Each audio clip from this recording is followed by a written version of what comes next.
साथियों नमस्कार, मैं हूं रोहित और आप देख रहे हैं हमारा यूट्यूब चैनल राठौर एकेडमी। आज की इस वीडियो में लेकर आए हैं जनरल नॉलेज के टॉप 30 क्वेश्चन जो आपकी आगामी सभी परीक्षाओं के लिए हेल्पफुल होने वाले हैं। तो चलिए साथियों लेते हैं आज का पहला प्रश्न।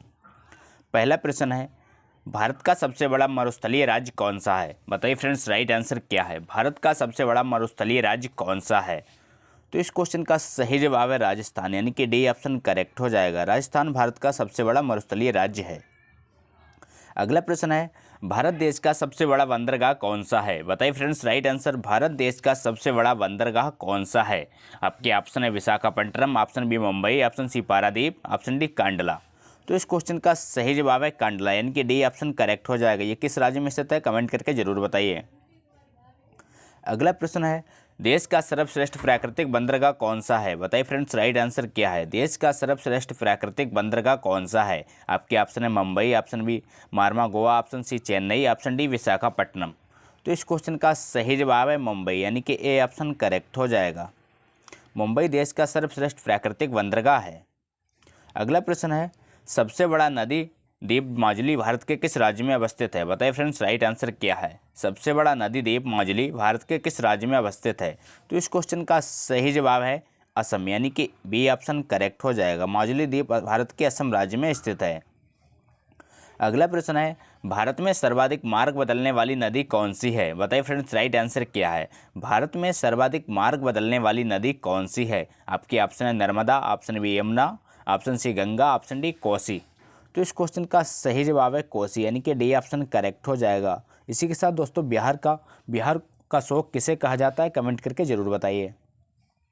अगला प्रश्न है, भारतीय संविधान का जनक किसे कहा जाता है? बताइए फ्रेंड्स, राइट आंसर भारतीय संविधान का जनक किसे कहा जाता है?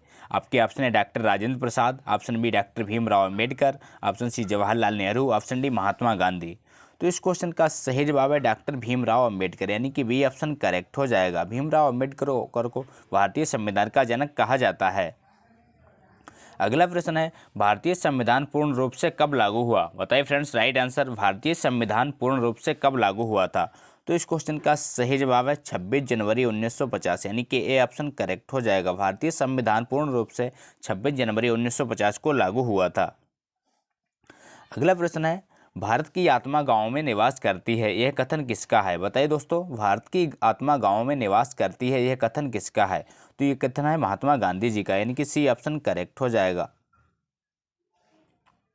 अगला प्रश्न है, राष्ट्रीय ग्रामीण का निर्माता किसे कहा जाता है? बताइए फ्रेंड्स, राइट आंसर राष्ट्रीय ग्रामीण का निर्माता किसे कहा जाता है? तो वो कहा जाता है हैदराबाद को, यानी कि सी ऑप्शन करेक्ट हो जाएगा। अगला प्रश्न, बुलंद दरवाजा निम्नलिखित में से किससे संबंधित है? बताइए फ्रेंड्स, राइट आंसर बुलंद दरवाजा निम्नलिखित में से किससे संबंधित है? आपके ऑप्शन है Babar, option B Sher Shah, option C Jahangir, option D Akbar. तो इस क्वेश्चन का राइट आंसर है अकबर, यानी कि डी ऑप्शन करेक्ट हो जाएगा। अगला प्रश्न है, किस मुगल सम्राट के शासनकाल को स्वर्णिम युग कहा जाता है? बताइए फ्रेंड्स, राइट आंसर क्या है? किस मुगल सम्राट के शासनकाल को स्वर्णिम युग कहा जाता है? आपके ऑप्शन है Akbar, option B Shahjahan, option C Aurangzeb, option D Jahangir. तो इस क्वेश्चन का सही जवाब है शाहजहां, यानी कि बी ऑप्शन करेक्ट हो जाएगा।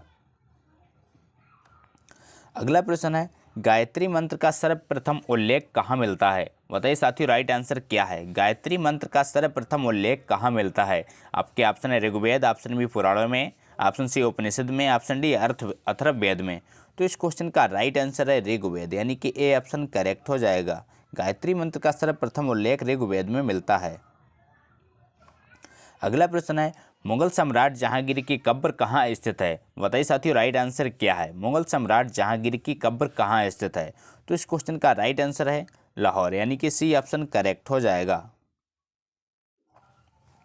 अगला प्रश्न है, भारत में खरोष्ठी लिपि को किसने स्थापित किया? बताइए फ्रेंड्स, राइट आंसर क्या है? भारत में खरोष्ठी लिपि को किसने स्थापित किया था? आपके ऑप्शन है कुषाणों ने, ऑप्शन बी ईरानियों ने, ऑप्शन सी चीनियों ने, ऑप्शन डी यूनानियों ने। तो इस क्वेश्चन का राइट आंसर है ईरानियों ने, यानी कि बी ऑप्शन करेक्ट हो जाएगा। भारत में खरोष्ठी लिपि को ईरानियों ने स्थापित किया था। अगला प्रश्न है, वह पहला किला जो शिवाजी ने जीता उसका नाम था? बताइए फ्रेंड्स, राइट आंसर वह पहला किला जो शिवाजी ने जीता उसका नाम क्या था? बताना है आपको। इस क्वेश्चन का सही जवाब है तोरण, यानी कि ए ऑप्शन करेक्ट हो जाएगा। अगला प्रश्न है, भारत में सबसे ऊंचा जलप्रपात कौन सा है? बताइए फ्रेंड्स, राइट आंसर क्या है? भारत में सबसे ऊंचा जलप्रपात कौन सा है? आपके ऑप्शन है शिमला प्रपात, ऑप्शन बी जोग प्रपात, ऑप्शन सी कोटालम प्रपात, ऑप्शन डी होगोनक्कल प्रपात। तो इस क्वेश्चन का राइट आंसर है जोग प्रपात, यानी कि बी ऑप्शन करेक्ट हो जाएगा। ये किस राज्य में है? कमेंट करके जरूर बताइए।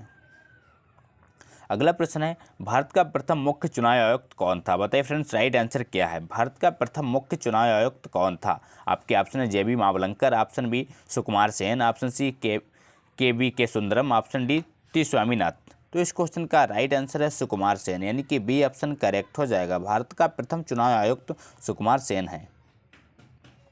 अगला प्रश्न है, भारत का प्रथम भारतीय प्रौद्योगिक अंतरिक्ष अनुसंधान उपग्रह था? बताइए फ्रेंड्स, राइट आंसर क्या है? भारत का प्रथम भारतीय प्रौद्योगिक अंतरिक्ष अनुसंधान उपग्रह था। तो इस क्वेश्चन का राइट आंसर है एप्पल, यानी कि ए ऑप्शन करेक्ट हो जाएगा। अगला प्रश्न है, भारतीय भूमि से छोड़ा जाने वाला प्रथम उपग्रह कौन सा है? बताइए साथियों, राइट आंसर क्या है? भारतीय भूमि से छोड़ा जाने वाला प्रथम उपग्रह कौन सा है? तो इस क्वेश्चन का राइट आंसर है रोहिणी फर्स्ट, यानी कि ए ऑप्शन करेक्ट हो जाएगा। अगला प्रश्न है, 1951 में भारत के दूसरे गणतंत्र दिवस परेड के मुख्य अतिथि कौन थे? बताइए फ्रेंड्स, राइट आंसर क्या है? तो इस क्वेश्चन का राइट आंसर है त्रिभुवन वीर विक्रम शाह, यानी कि सी ऑप्शन करेक्ट हो जाएगा। त्रिभुवन वीर विक्रम शाह भारत के दूसरे गणतंत्र दिवस परेड के मुख्य अतिथि थे। अगला प्रश्न है, सन 2000 में भारत के गणतंत्र दिवस परेड में ओलोगुन ओबांस जो मुख्य अतिथि वह किस देश के थे? तो इस क्वेश्चन का राइट आंसर है नाइजीरिया, यानी कि ए ऑप्शन करेक्ट हो जाएगा। वो नाइजीरिया के रहने वाले थे। अगला प्रश्न है, 2023 स्वतंत्रता दिवस समारोह में मुख्य अतिथि कौन थे? बताइए फ्रेंड्स, राइट आंसर क्या है? 2023 के स्वतंत्रता दिवस समारोह में मुख्य अतिथि कौन थे? तो इस क्वेश्चन का राइट आंसर है बिशप स्वामी, यानी कि ए ऑप्शन करेक्ट हो जाएगी। किस देश के हैं? कमेंट करके बताना है आपको। अगला प्रश्न है, पाकिस्तान से भारत में गणतंत्र दिवस परेड के मुख्य अतिथि के रूप में आमंत्रित किए गए पहले व्यक्ति का नाम बताइए। बताइए फ्रेंड्स, राइट आंसर क्या है? मोस्ट इंपॉर्टेंट क्वेश्चन है। तो इस क्वेश्चन का सही जवाब है मलिक गुलाम मोहम्मद, यानी कि सी ऑप्शन करेक्ट हो जाएगा। अगला प्रश्न है, 1950 में भारत की पहली गणतंत्र दिवस परेड में प्रथम मुख्य अतिथि कौन थे? बताइए फ्रेंड्स, राइट आंसर क्या है? क्वेश्चन है, 1950 में भारत की पहली गणतंत्र दिवस परेड में प्रथम मुख्य अतिथि कौन थे? तो इस क्वेश्चन का सही जवाब है राष्ट्रपति सुरकर्णो, यानी कि ए ऑप्शन करेक्ट हो जाएगा।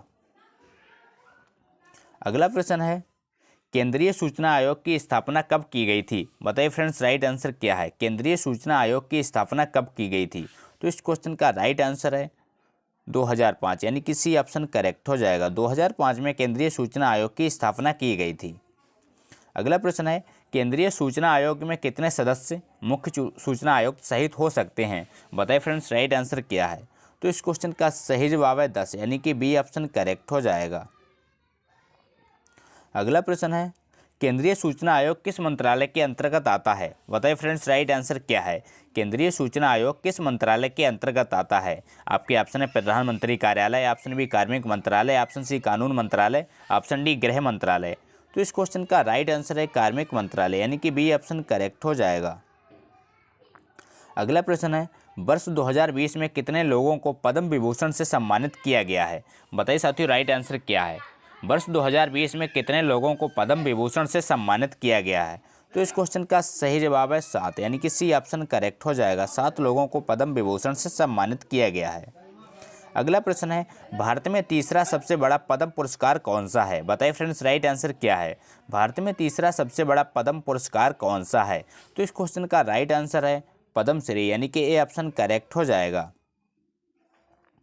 अगला प्रश्न है, निम्नलिखित अभिनेत्री में से किसे पद्मश्री पुरस्कार दिया जा चुका है? बताइए साथियों, राइट आंसर क्या होगा? निम्नलिखित अभिनेत्री में से किसे पद्मश्री पुरस्कार दिया जा चुका है? तो इस क्वेश्चन का जवाब हमें कमेंट बॉक्स में बताइए। तो ये थे दोस्तों आज के मोस्ट इंपॉर्टेंट क्वेश्चन। अगर वीडियो अच्छा लगा हो तो लाइक करें, दोस्तों के साथ शेयर करें और चैनल पर नए हो तो चैनल को सब्सक्राइब करना ना भूलें। थैंक यू, जय हिंद।